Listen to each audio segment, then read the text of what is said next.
Galore, welcome back to Ferguson. So, this episode's going to be about throttle rods, and the throttle starts at the governor. Now, I did have a spare one of these timing covers, and I would have been able to show you what goes on in there, but it starts at this bumper screw here, and this will put a bit of pressure on this lever here, and that is the rod coming out there, and it's going over to the carb.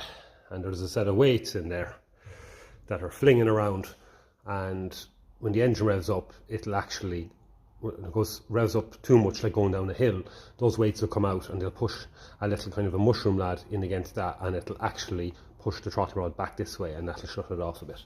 So and it works in a spring as well, so it is meant to do the opposite to a certain extent as well. If the engine is labour and it falls below the revs it's set at, it is meant to kind of pick it up. So this is a very important setting. It's a lot easier to get at it now, obviously, than when you have the radiator cowl and everything in the way in front axle. So this is set, but I just want to get a feel for how he has set it, because I have talked to him about this on the phone, and I just, because he's been doing this for so long, these kind of things interest me, because this is all down to feel.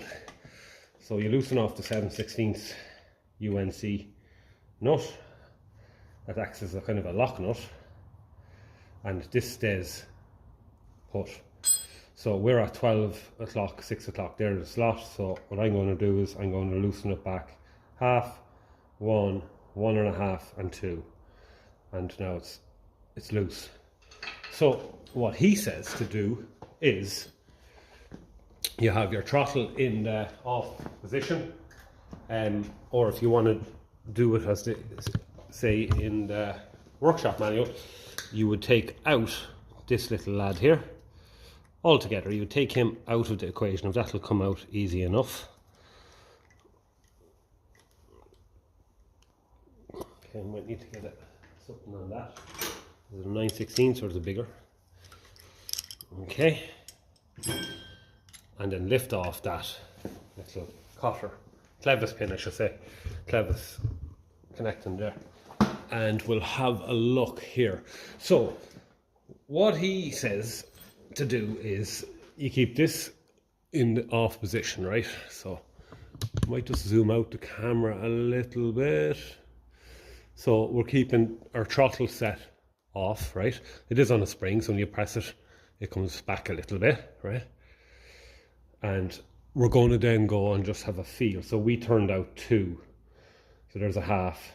I'm keeping a little bit of pressure on and off this just to get a feel, because it should be pushing against this bumper screw here. So that's a half. Now we're getting a little pressure. 2. Sorry, that's 1 full turn now. So go back to the half out, and it's still loose. But when you go to 1 turn there, it's starting to take up the slop in there. So this is the feel that man has developed over his 60 years of doing this. And some people tell you to give it another full turn. So there's a half turn there. So what I'm going to do actually now is I'm going to come back out half, 1, 1.5, right? So we're back to where we start. Another way of doing it is to watch, keep a push back and let go, and then to turn this in until it slightly moves outward. So we're at 1.5 turns out. So there's a half turn out, there's a 1 turn out, there's, now you probably can't see that very clear. So we're going to go back to 1.5 turns out. I'm going to try and position the camera. I want you to watch this lever here move. If you can pick, we're going to zoom in a little bit, right? And just watch it up against this bracket here. Try and pick a spot there just before that lever. So that's a half and 1. See it? That's her moving there. So that is where she's contacting. And that is where this is meant to be set. Some people say to go another half turn, another 1 turn. That's what they say. So you can see the difference, look, half turn, and another half turn out. So that is where it's contacting. Half a turn in, 1 turn in. That's what he seems to have set it at. That's returned it to its, where he had set it. Now, so we're going to tighten that back up. That's just something I want to show you. It's so much easier to show at this point when there's no front axle on, obviously. So we brought it back there to 12 o'clock, 6 o'clock, as in the slot is facing that way there. 12 o'clock, 6 o'clock. 1 turn in from contact. So much easier to see with all the front axle and the radiator off. I just wanted to see how he set it, and there you go. Okay, so now let's get this throttle rod here on. I did a little bit of work on the end of it there.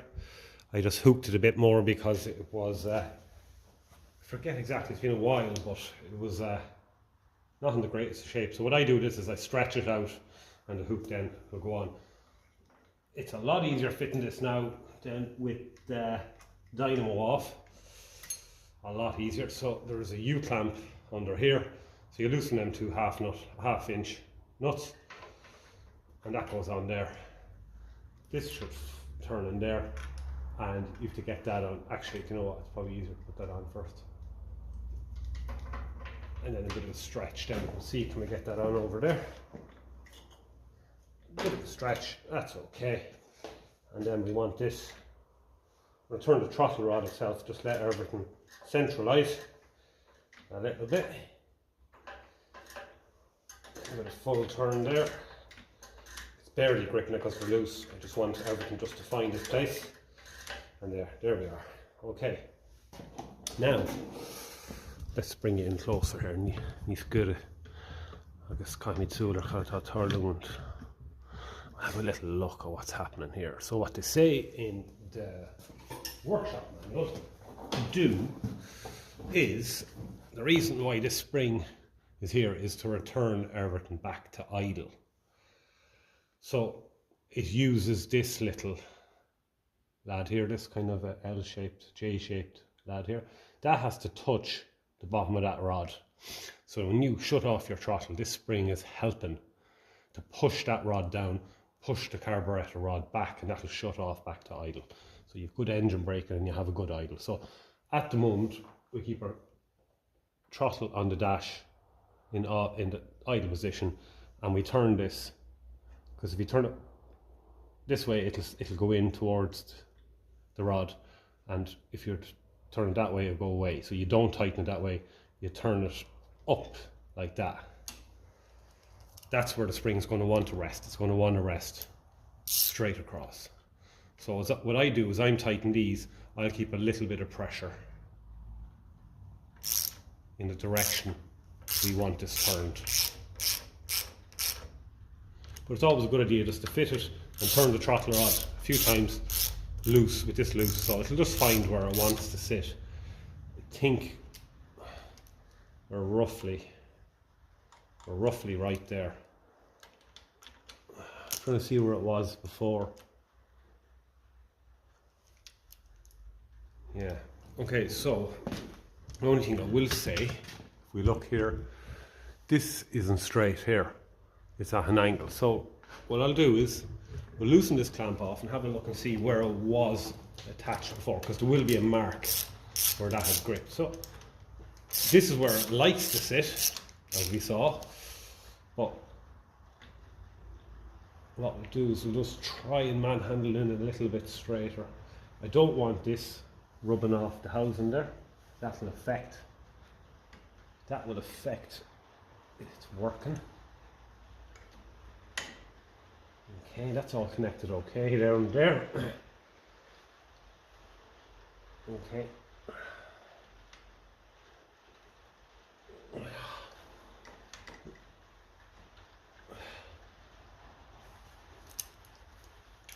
Just want to see. Yeah, so I can see where it was, so we can bring it back forward. That's okay, we know now where it was. Just playing around. edge it forward again, I can see exactly where it was. That is where it was for a long time. So this rod isn't exactly what you call perfectly straight, but that is okay.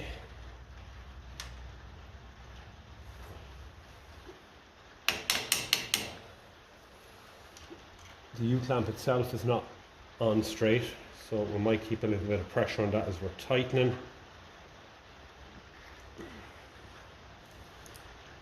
Okay, I'm just having a look down along here. Yeah, I'm happy enough with that. Now, we have the screwdriver here, we'll just keep a bit of pressure up, like, I think it's like that it's meant to be, isn't it? Yeah.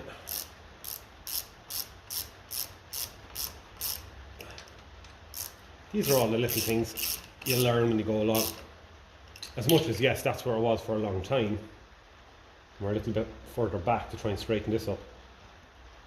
Doesn't mean that it was necessarily in the right place. I'm looking more along this here to get a straight line in to there. That's what I'm looking at here, and that's nice and straight. Okay, so what we do to test it is we give it a bit of rev.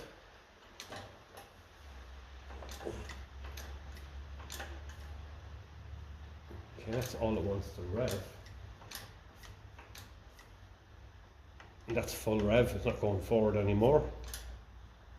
Okay, it's giving a slight rev each time. See this moving each time. That's good. Okay, so normally these throttles would work a lot further.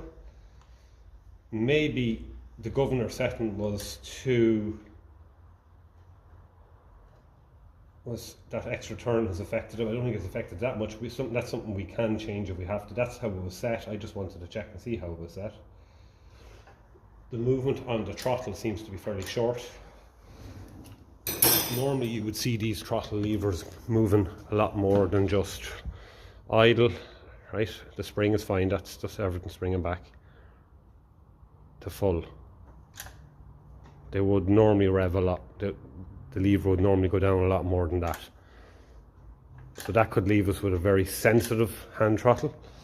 So when we get this going, if I have to turn this back one turn to get another little bit of I don't know, idle on it, rev range, if that's holding up the idle, we won't be long finding that out. Because what I'll be able to do is, there is an idle adjustment screw here, this lad here, and you screw him back like that, and he will allow this to go back further, and that'll be towards idle. And if I have that screwed back and I'm pushing this back to idle and it's still high, it's just going to be a matter of turning that back one turn on the governor. Regardless, we'll be able to test the governor anyway, very easily. So that is that. So we can put back on our throttle carburetor rod here. I just want to make sure that when I press this, it is pushing the rod. It is. We have to tighten up this lock nut here as well, because that is loose. He was obviously doing a little bit of adjustment on it.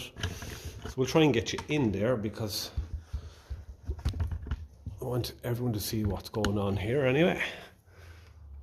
So it's, what's that, 916?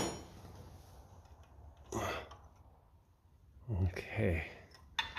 Might have to get a little, I don't like pulling this. I like to hold that steady. I'm going to get a 1/2 inch for that.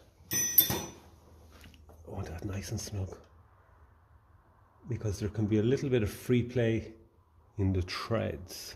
There we are. I'll be able to adjust all of this anyway, but I have a feeling he has it adjusted. But remember, this engine was only running on the floor. So we're going to want to test this with letting up the clutch and all that. Now, one thing I did do the other evening was I forgot to check it. So we're just going to leave that sit there, and it's a very slight bend, and it's not going to go falling out. Have a little feel and make sure it is returning to idle. It is, because we can push it back more towards idle, and it's coming forward there. That just seems to be a fairly limited amount of movement. I could be wrong. No, maybe not. So we'll push the carb here and see does it go any more. It does go a little bit more. Yeah. So we might have to do a little bit of adjustment there, shortening that maybe will give us more revs. But we will know more when we get to that point. So that's max revs, and then I'm pushing the carb here and it goes forward. It goes forward another bit here. Yeah, it definitely goes forward another bit there.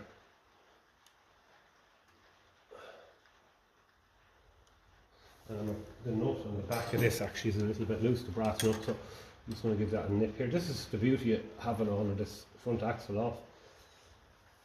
In fairness, I rebuilt this carb, and I usually keep these nuts loose because I fit an O-ring in at the back of the shaft there, and it stops air leaks. So we'll give that little nut. I don't know, can that be seen what I'm doing there, but it's a nut on the throttle shaft. We'll just set up the camera a little bit better. Okay, so it's just a nut there. See that brass nut there? I'm just giving him a little nip. Because I fit an O-ring where that shaft goes in through. When I over tighten, if I tighten this nut up too much, it does have a washer, spring washer on as well. It ends up making it fairly stiff. It's probably getting a bit stiff there. So we'll just have a little feel, see that this is moving okay. I don't want it. Yeah, you can really feel this. The O-ring is doing its thing. And that stops air leaks, so you get a smoother running engine as a result. So it's good. Just I don't know, it's okay. You can see the grease then around it there, just the shiny. That's that special thick grease that I use, and that's springing back against the governor there. That should be lovely. Genie Mac, I can't get any cross movement in that at all. It's just a little trick that I do because they don't have a seal on that, so yeah. Okay, so but what I was saying was we'll put the throttle on the dash, the full throttle, right? It's on full throttle, and now we can still get another bit of, or can we? No, this is your stop here. See that cross lad there touching the body? That's your stop. So it actually is getting full throttle. Okay, that's good. Lovely, lovely, lovely stuff. Lovely hurling, says the Kerry man. And you watching the World Cup. There is your engine date, 145, so 1st of April, 1955. With a lot of water in here. This shed gets very damp, so it makes it look like there's water leaks or coolant leaks, but it's actually just everything is soaking in here at certain times in the winter. Yeah, so there's nothing else to say there really.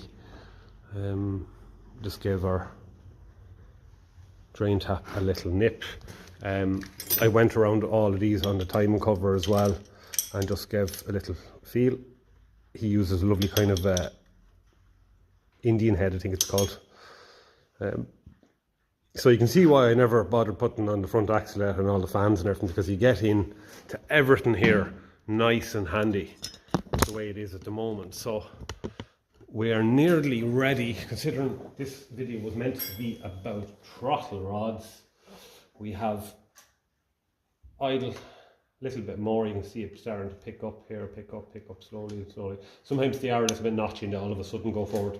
That usually does come out with them when you're using them, and when the governor is actually working and those weights are opening up. The centrifugal weights will open up and they'll put a bit of tension on things. Just giving it a slight little pull there. Yeah, I often get that where they go whoop. That will come out of it. Okay, so we have nipped everything there off camera. I've checked our governor.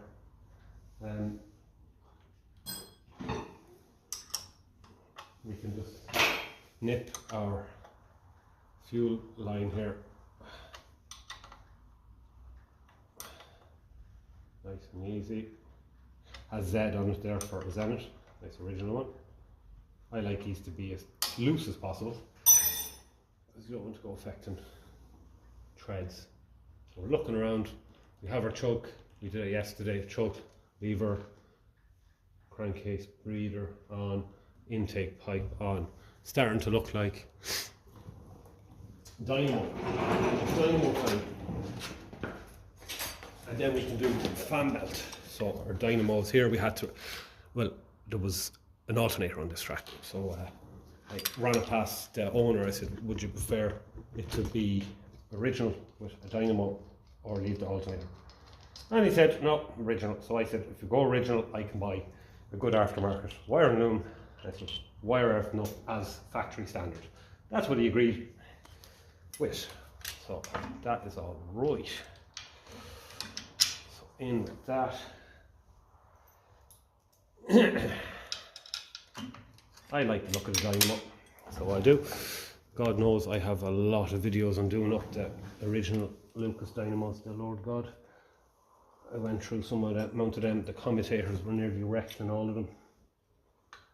But eventually got there. That was only for the 20 diesel. Eventually got there in the end. I think we'll put the bolt through the other way.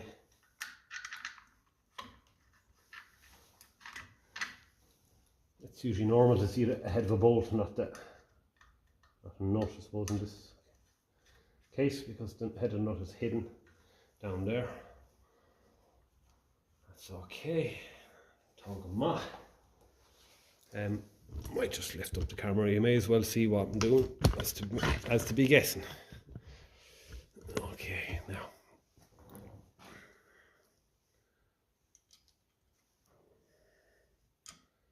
We'll throw on our fan belt, and then we'll throw on our fan blade.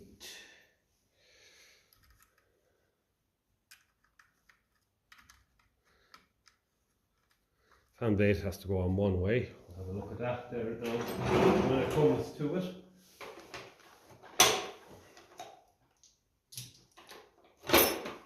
Okay. That's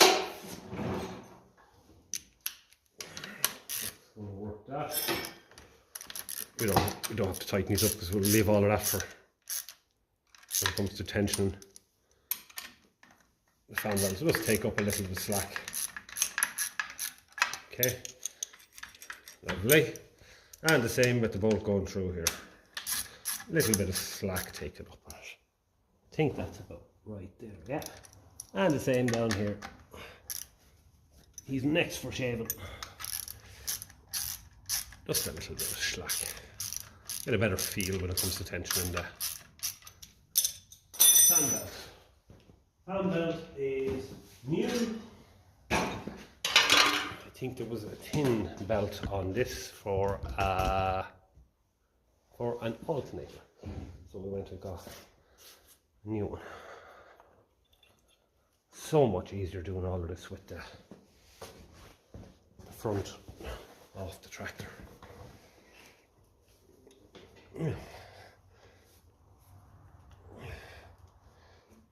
Always a little bit of pull needed on these when they're new, and they stretch like hell then very shortly afterwards.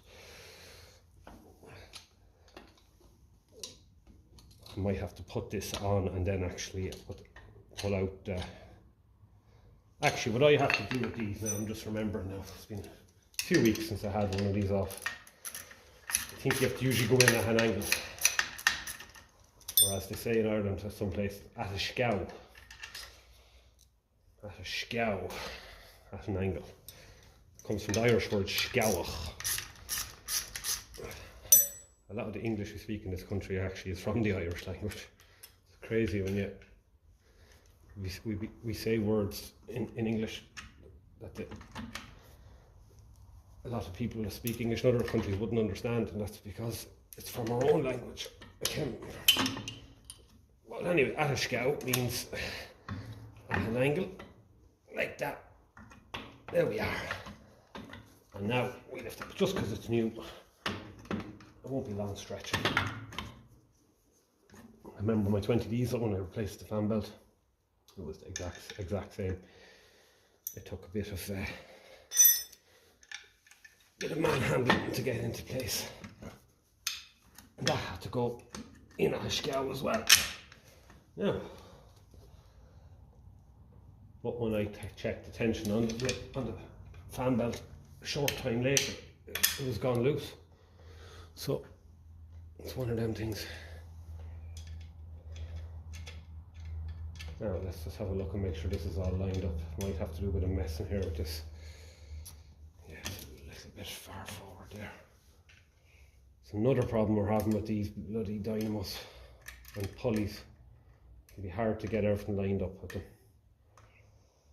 in line with all of the pulleys. Look, there's only so much messing you can do. I tried for a very long time to get them right, and I had to nearly all the time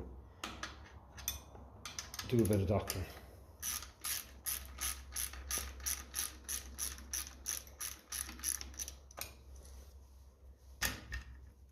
Okay, it's not too bad when you actually tighten the back one in.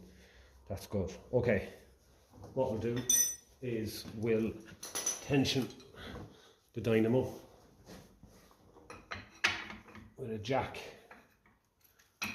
That has a nice curve in it, fits right in underneath there. And then we'll get our half-inch socket on. Now that should hold it, and that will do as a preliminary adjustment.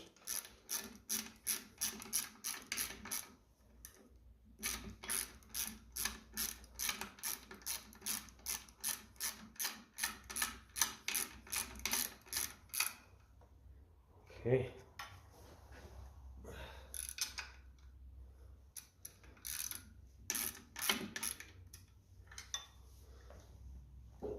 Yeah, I could do a pushing that in a bit while tightening. Like that. The old hobnail boot. Only job. And I'm loosening, not tightening, good man. Right, tighten it up again and do that again. It was the boot that put me off. Right. Push. That just helps straighten up things. Yeah. Okay. There we are. Yeah, this is videos mostly about throttle rods and all of that. That being the item of interest. That lad in there, the governor, and how it is adjusted. That is the bit that, if you ask me, is you know, it's the years of experience that men have that working on these for so long that know the feel, the right amount of pre-tension to put on that. So looking at this fan blade here, you can see this is painted there, and that is where it was attached for a long time. Now, if you look at the rivets there, you'll see that they're wider there and they are narrower there. So what that is telling me, that nearly looks like the back of a rivet, and that nearly looks like the front, really, let's be honest. You know, that's where you'd be showing your rivet. So I'm going to go with the way it is on already there. I'm going to go with that. The people that will know better. I suppose I think there was a man commenting before on whether or not these are fitted the right way around.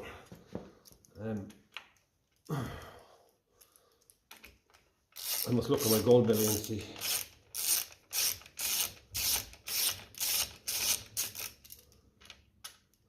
But yeah, we'll go with that.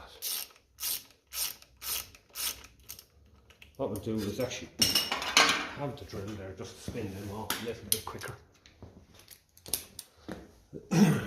Not a fan of using these, as I've said before, for tightening up things. What to do is save time taking things off. So this only goes on one way. See, there's a wide and a narrow, so you look at your wide and you line it up.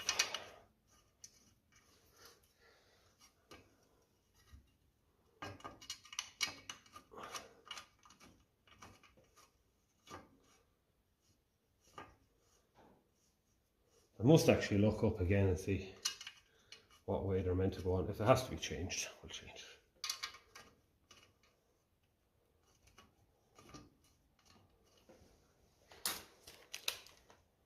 It's no big deal.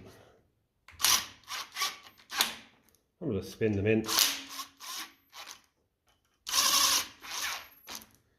I'm going to nip them. We'll nip them ourselves, of course. Don't like to be putting savage vibrations and shocks down these lovely old parts.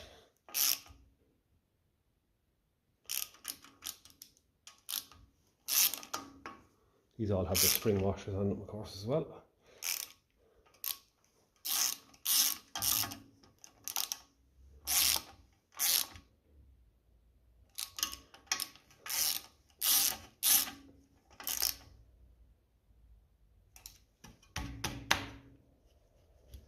Okay, that's getting a good pull on that. So, have a look and see where we go next. Okay, dynamo wire time. So we have the field coil. This is one modification I had to make to the loom, the only one, because the original dynamos had bolt-on connections, so the ringlets on here. So I had to put on spade connectors, but that's okay. And I put a bit of heat shrink over them as well. And our D connection there. And we'll keep that out of the way of the main jet there. We might have to make a slight adjustment to that. That's good and tight. Bend it up a little bit out of the way. That's okay. We can get into everything there. Right. That's starting to look good. So it is. I would like to take a bit of the angle off the dynamo, if I'm being honest with you. It is a little bit this way. So I'm just going to loosen the dynamo bracket and see if we get a bit of movement in there, and tighten it back up and see what's happening. If I can get to it underneath here. Just have a little feel and see what we can do with it. We can get it to, no, we can't really without going loosening everything off, which is what I'm going to do. I know it's going back on what I did, but it's not going to take long. And it's so much easier to see everything here now at the moment. There's only 3 little nuts to loosen. That's all. Just may as well try and do all of this right. There, it started falling a bit already there. I just want this a bit straighter here.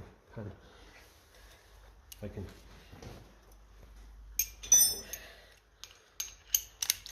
This is the time to do it.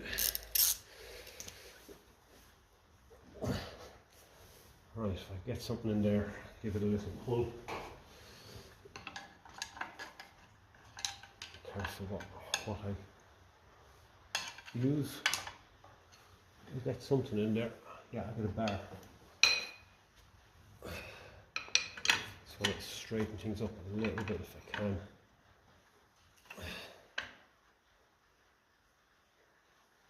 A little bit of a twist on it.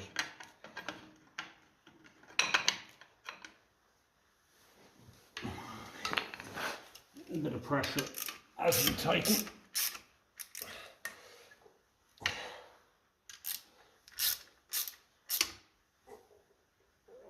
Okay, that's nice and loose yet. And what we'll do is we need to still kink it back a bit, so we'll keep pressure down on this. There's a bit of movement here. You get a bit of movement in these.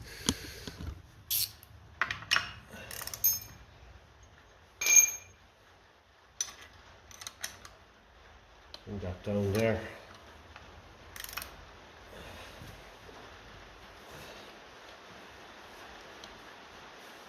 We'll look again.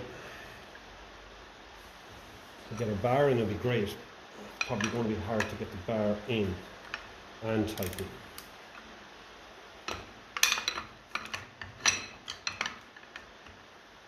Yeah, it's going to be hard. Right in front we could use just to give it a little persuasion. A little persuasion.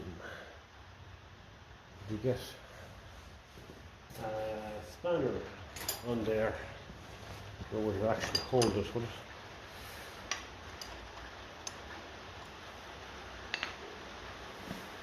It's worth a try. It's worth a try. It'll stay. Now, lift it a bit. Yeah, that'll hold it. Might just make a bit of a difference. Maybe not, I don't know. Let's have a look at the pulleys there. I notice a lot of the time these aren't straight anyway, but I'm just kind of looking more so at the pulley there. It's a little bit off. They always are, unfortunately, these aftermarket. Something to do with the distance in there, I think. But look, we're trying our best to get everything lined up as best we can. Fan belt will wear.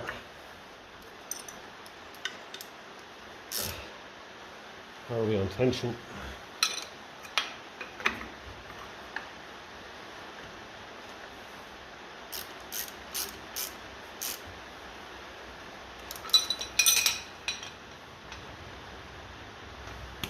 I like them to be slightly on the looser side and too tight, obviously. It's a little bit far forward, there's very little I can do. Some people end up putting them the other side.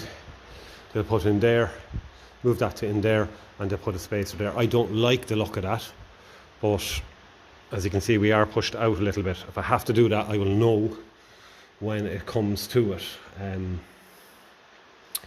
I know. Other people slot the bracket, the bolts going through this bracket, they'll actually file them and allow it forward or back. I don't like doing that because you never get them sitting right. Then after that, it's hard to. Yeah, it's a little bit far forward there just for this pulley here. As you can see, there's a bit of an angle. But if I bring it in there, it'll probably be too.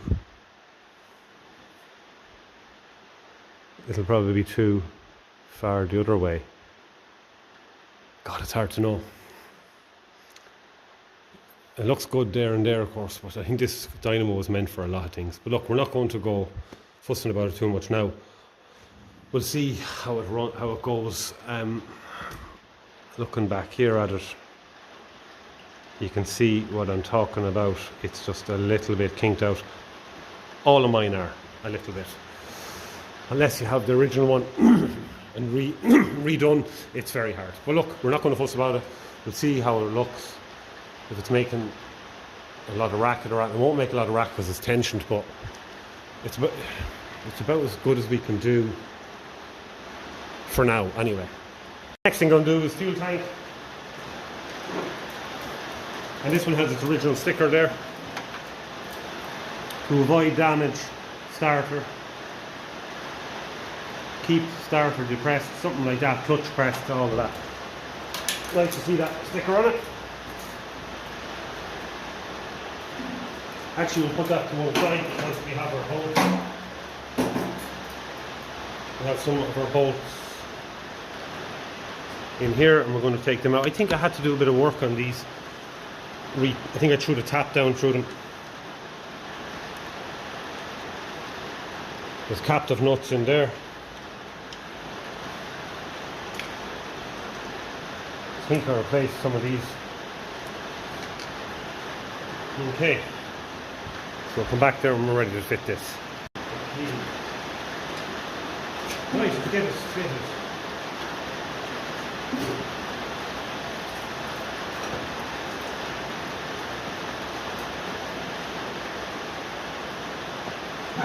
Okay, and our battery lead is getting in the way.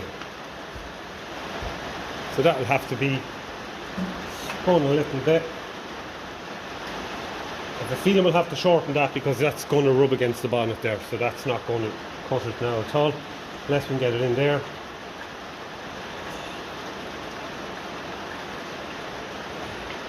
Might have to do with a bending on it, maybe.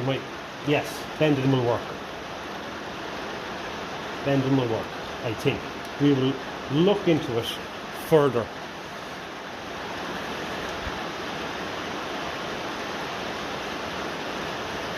Okay.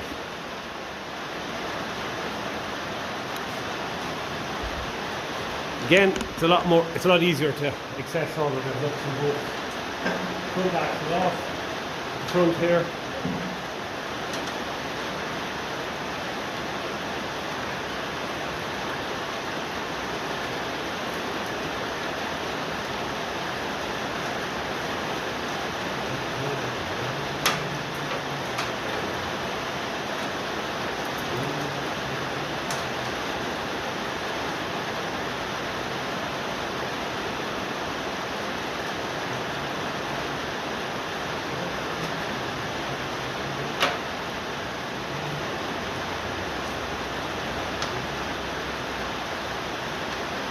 Just put them in very lightly because the fuel pipe has to be hitched up.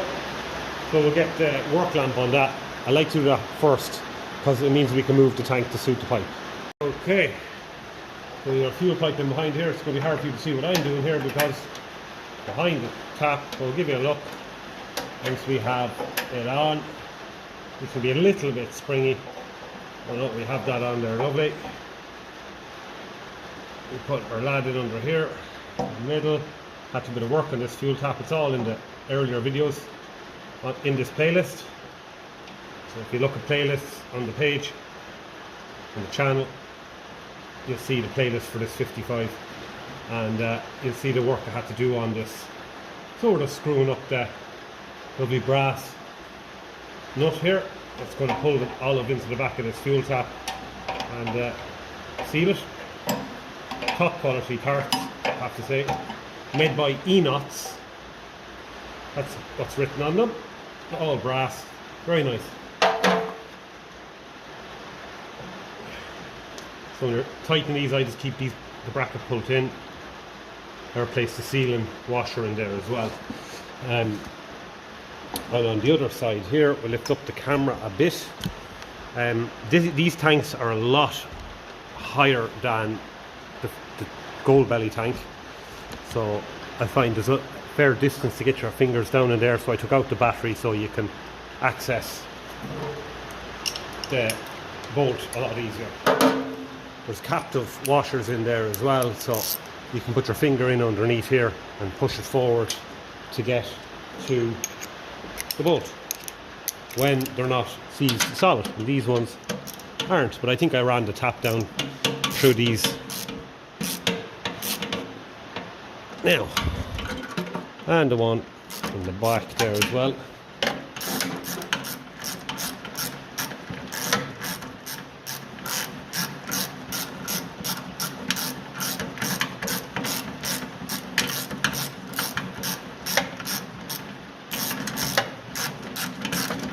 Is that going down? It is, isn't it? It's a longer bolt. Yeah, there we go. Just getting a bit of a nip. Don't have to go crazy on these, there's rubber underneath it. And we have, of course, two lovely brass caps. So, lovely original seal on them there. We have a felt seal. And what you have to make sure here is the vent is clear. If that's not clear, the gravity feed won't happen. So you just give it a blow. Bring it over to your air gun. It should vent through here. You can actually smell the fuel off it. Lovely. There's always a smell of old fuel in them, and it's like varnish. I remember working on a farm when I was 12, and it was his original Ferguson 20 TVO like this was left sitting in the yard. Just stopped. All complete and original. And one of the days when he wasn't there, I was breaking rubble with a sledgehammer, and I took a break and I lifted the bonnet and I took off the caps, fuel caps, and I just smelled, and I'm not joking you never forget it. Slightly different smell from that one. You don't forget the smell of that, because there's nothing else like it. That has its original seal as well. The vent is clear.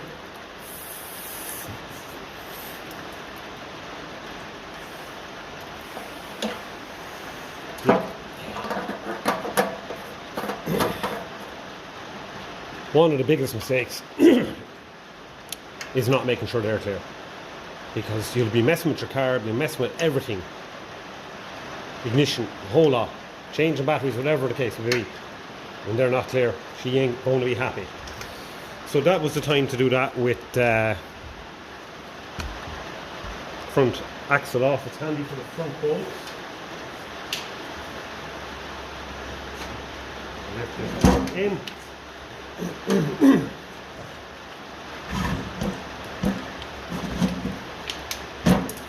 Okay. And we were saying we need to do a little bit more work on this, probably shorten it maybe. It's no harm, we can shorten it easy enough. Or we can cable tie the holes there. I just want to keep that there, because if I keep that in there close, it means we're not rubbing on any sharp corners or edges there, and there's going to be less chance of things earthing out. So that's what we want to do. Don't want to rub in the bonnet, so we'll probably just tie that into that hole there, and that will give us the flex and the bend that we need. Brilliant.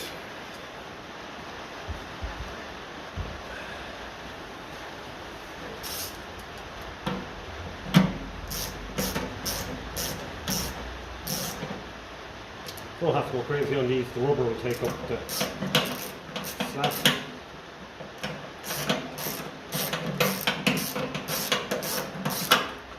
That one is not catching at all.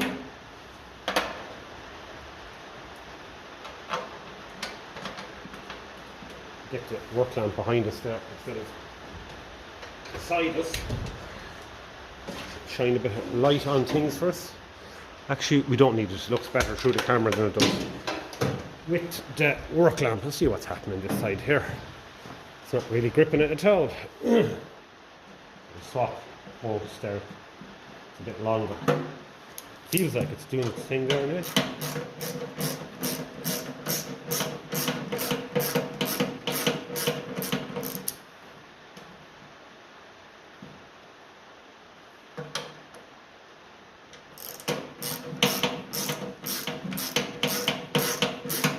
Oh, maybe it's held up a little bit too far. We'll get another bolt, a longer one, and we'll come back. If you want to know what the most awkward thing in history to move is that. Because those wheels will just fall whatever way they want. So we'll move the gold belly up a bit, because we're going to have to get in there with the front axle. That will be the next video. Fit in the front axle. Oh.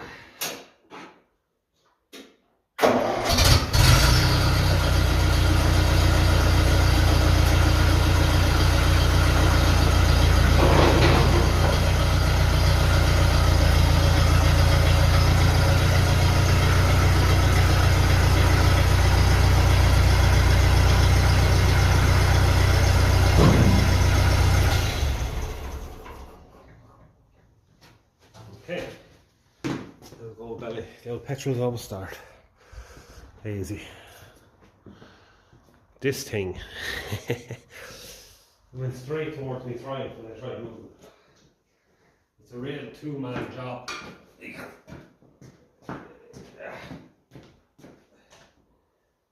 Right, see what I mean? It's just awkward. We can let this down off the jack. Just something that I like to do before I knit all the bolts up. Don't like to have the full weight of the engine on only a few engine bolts.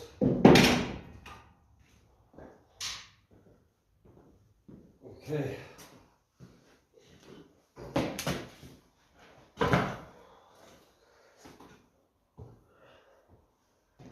Damn awkward. I can tell you that.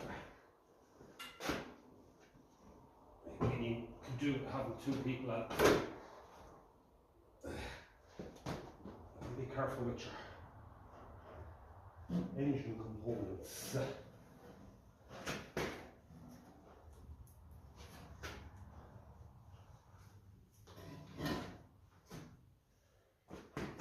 Don't really know how the exhaust is holding there.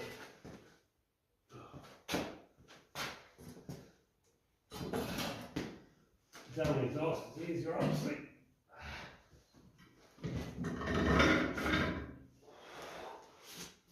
Okay. In an ideal world, you'd have these lower coming in. In an ideal world, you'd have had. Whew.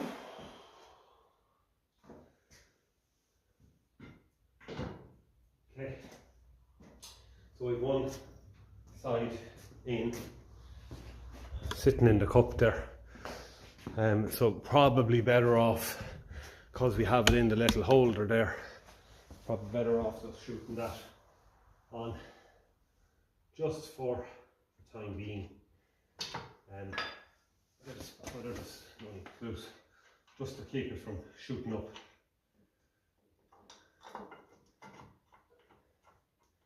To hold it roughly steady, because we'll be able to jack up the front and move everything there in the front. It's not that heavy, but it's awkward. So yeah, it's a real two-man job if possible.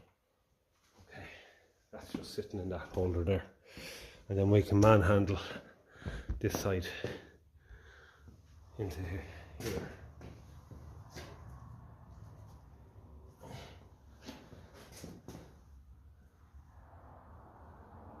So the track will need to be jacked, I think. So we're hitting the fan belt there.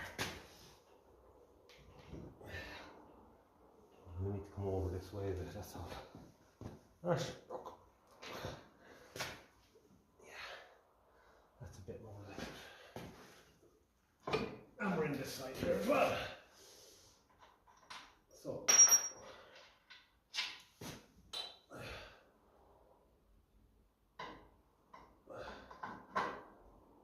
We're out of the danger zone now anyway. I took up the free play in these foot pegs the old fashioned way. I put them in a kind of a coppery kind of washer in. I used to use a halfpenny, twopence bit, 2-penny bit, 2-penny coin. Because they got worn, and you know, there wasn't really grease put into them like a lot of times in there. And muck and dirt and dry dirt and stuff like that, I used to wear them. So you loosen them off, throw in a copper washer or an old 220p coin, loads of grease, and takes the free play out of it.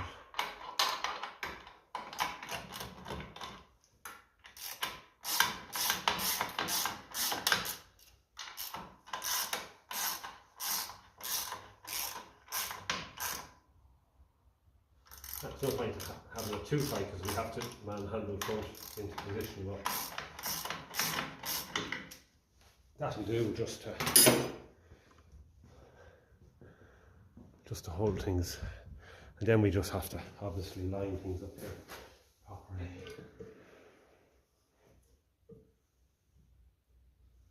Okay, not too bad. So we have some bolts here. These are lovely bolts, serious quality bolts. So when we look at them there, are they all roughly the same length? I think on the 20 diesel, two of them are short and 2 of them are long. These seem to be all the same. And they should be, because the casting is the same thickness.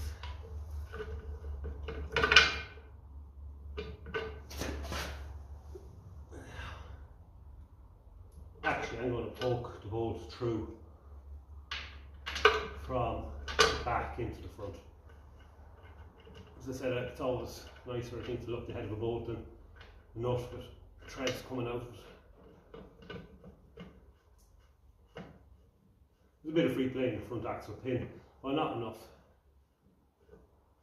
for me to want to change it, I don't think. These are very forgiving. In fairness, they're all like a Ferguson major. Yeah. Shorts and majors are a disaster altogether. We have one in the wear in the bloody thing. It's very hard to get it out of it. You need a lot of machine work.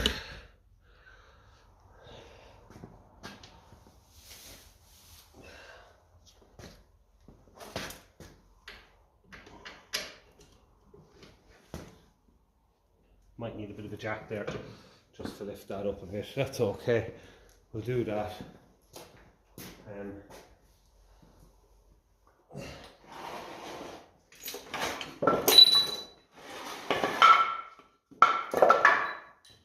We'll jack that up just to get a bit of a lift on it. And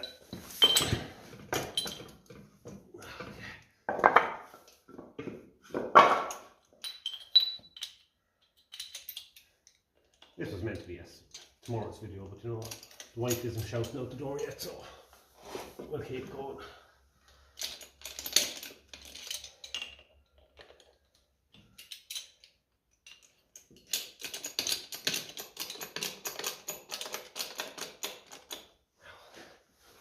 Just have a quick look at that and see. Not going to take much. A bit more. Oh, we've gone too far, maybe. We have actually gone too far. Go down a bit.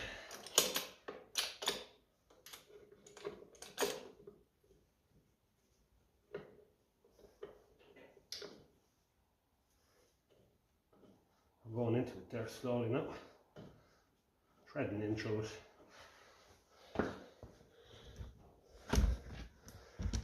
Just grand and handy. Might bring up the work lamp. They're serious quality bolts in fairness.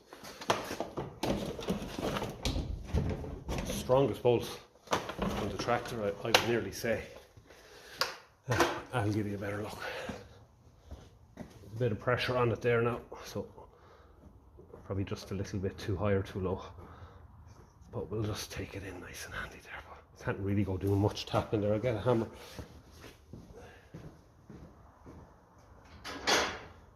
We'll go on in both sides. I'll tell you one thing. There's not many tractors now that you'll be able to fit a front axle to that hazy. I didn't record myself walking it over for obvious reasons, because this isn't a comedy channel. But suffice to say, I took a bit of a notion and of its own and went straight towards the Triumph. So it would have been entertaining for those watching, but not entertaining for me. Now, look at that. When you think of it, like, how well designed they were. They really were made for being fixed in the field. You think so? You can go and fit an axle on the yoke. That handy. And I know it was a little bit awkward there walking the thing. It's like dancing with a woman that just doesn't have a good set of feet underneath her. She'd nearly go the opposite direction as you want to go, but we still managed to get it there now where we want it. These are 1 inch and 1/16, so your Ferguson spanner fits these.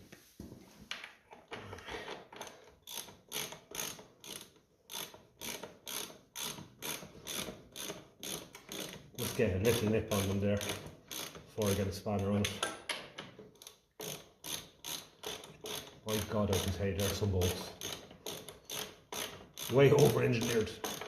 Considering what they're bolting to, like, it isn't even that heavy, it's only pressed metal.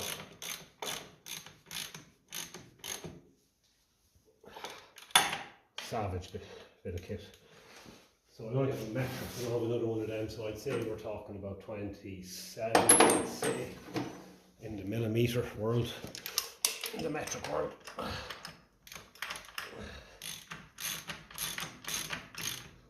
But when we go into McDonald's, we still order a quarter pounder. We don't order its metric equivalent. So some things don't change.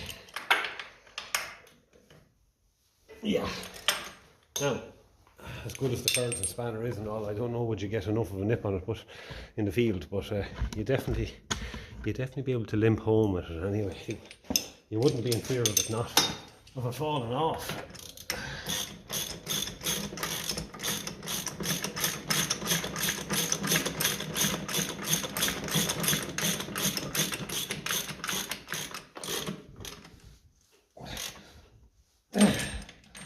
I do believe there was lads going around in them standard Vanguard vans back in the day offering the on-site service and stuff. They'd been trained up how to fit a clutch, or if the yoke was broke down, or for servicing. That'd be a cool job. If we could have one of them vans here fully kitted out, it would be handy.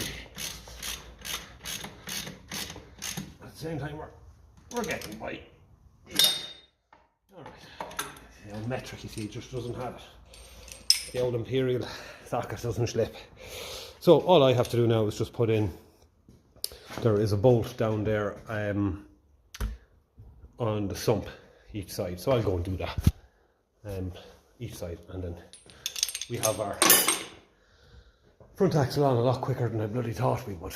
Handy having the jack under there now, because we can jack up and we can twist our wheels. We can pull our steering arms down then. So we're killing two birds with one stone there. So I'll put it in 2 bolts and we'll come back. So one of these sump bolts is longer than the other, and if you look at the sump casting itself, you'll see that one side is whatever sort of knot I put on that now. I usually make the quick ones that you just pull on it and release. I did, yeah. I learned that on the farm years ago. I got given out to tying a black knot or something. But yeah, one of these is longer than the other, I think. On the sump here, you see this. Unless the wrong bolt is on it, maybe. But the other side looked thicker. Maybe it wasn't. But they're both original Ferguson Imperials anyway.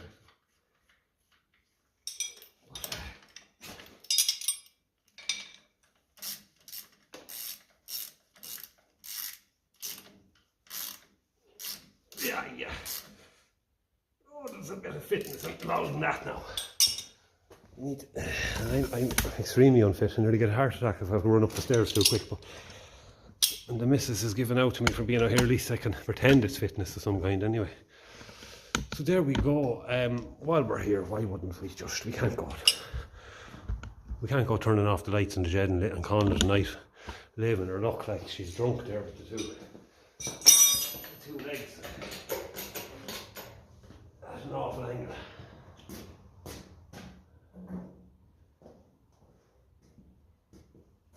Well, she's sitting up on the jack there a little bit, so it's easy to move the wheels.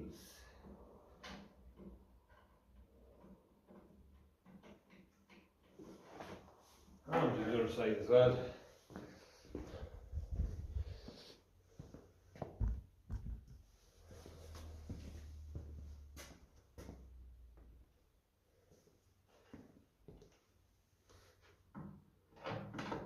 I'll turn the steering a bit. Get in at that. We'll get her 19 on that. I think you're usually 19 when they're after market. We'll see if we're proven right or wrong.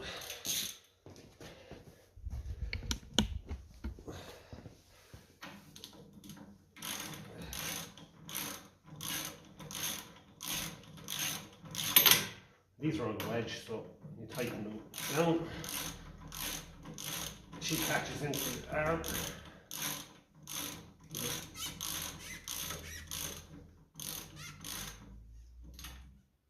Okay, and then sometimes then it turns, you can hear it. There's a turn in there. Has to catch in the cone. No, it's caught it there.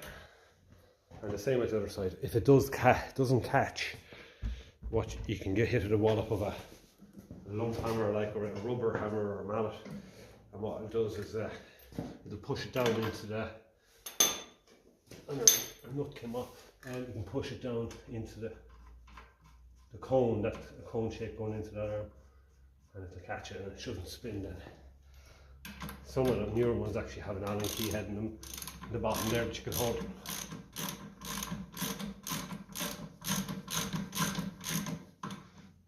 Now, so what we'll do is we're just going to go and turn our steering wheel straight and just make sure everything is lining up fairly good.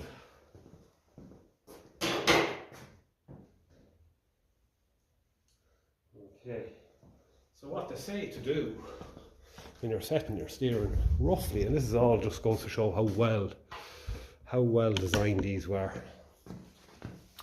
Everything here is roughly in around about there, your arm and that top foot peg nut there. And then I just want to take a quick look and make sure that the steering is the same here. Yeah, sometimes they can be too loud, people are messing with them. And we'll just take a look then and see how are we fixed. Yeah, it looks good. It looks good. It might look good in the video here, but when you actually look down the rib of the tyre each side, looking over this side now, it looks good. There is camber on the wheels as well, so that is good. So I suppose what we do have to do is just tighten in the foot pegs here each side. Now that we have I think I've definitely recorded what I did with these in earlier videos there, so if you're interested seeing how to take the free play out of them, have a look at those videos there.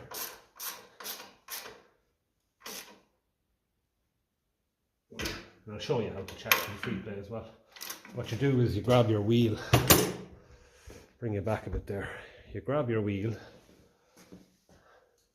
and you shake it back and forth, and if you see this going in and out of that cup there, loosen them off, put in a copper washer, load of grease, and I'll just go and tighten the other side there. Okay, she's back on 4 wheels. Tyres need a bit of a pump, that's all right. I'll do that before I go in, rather than having them sitting on no pressure and maybe cracking the tyre. So I'll do that, but it looks great. It's great to see it back in on 4 wheels. The jacks are out. Stick on the exhaust silencer and the radiator, and I'll fit the thermostat, because that was out from filling it with water for testing the engine after it was rebuilt. So yeah, we are very close to starting this. I have a feeling it'll be started in the next video, so stay tuned for that. But yeah, we got a lot done this evening. I didn't think I'd be getting as much in, like the front axle. That could easily have been in the next video, and I could have called it maybe fitting the front axle, but look, I'm just going with the flow here at the moment, and yeah, I'm happy with the progress. So radiator, exhaust, emit fuel, check for leaks, check for coolant leaks after we fill that in. I've new antifreeze over there for it as well, and once I'm happy that there's no coolant leaks, we get them sorted. If there are any, we'll top it up with we'll put antifreeze in first, and then top the rest up with water, so it's a good thick mix in it. But yeah, that is where we're at. We're looking fairly good. Looking in the box there, the parts that are left are fairly scarce now, in fairness. There's half shaft seals, and that's really about it. The brakes I have new in stock for the rear. I'd say they're going to need to be redone, because the axle seals were leaking fairly bad on one side anyway, so those brake linings will be soaked. So that's where we're going to leave it for this evening. Our glass bowl will have fuel in it tomorrow, I'm sure, at some point, and we'll give it a test run. But before I start it, I am just going to check where he set the ignition timing, just out of interest. We'll turn over the engine and put in the screwdriver in under the starter. There's a hole that goes into the flywheel, and I'm just going to look and see what's happening on the distributor, just out of interest to see where he set it, because of course I put up a video recently on doing the timing on the gold belly, and yeah, I had to do a good bit of study to try and work out exactly what was the right procedure. But anyway, that's where we're going to leave for this evening, and we'll catch you tomorrow evening.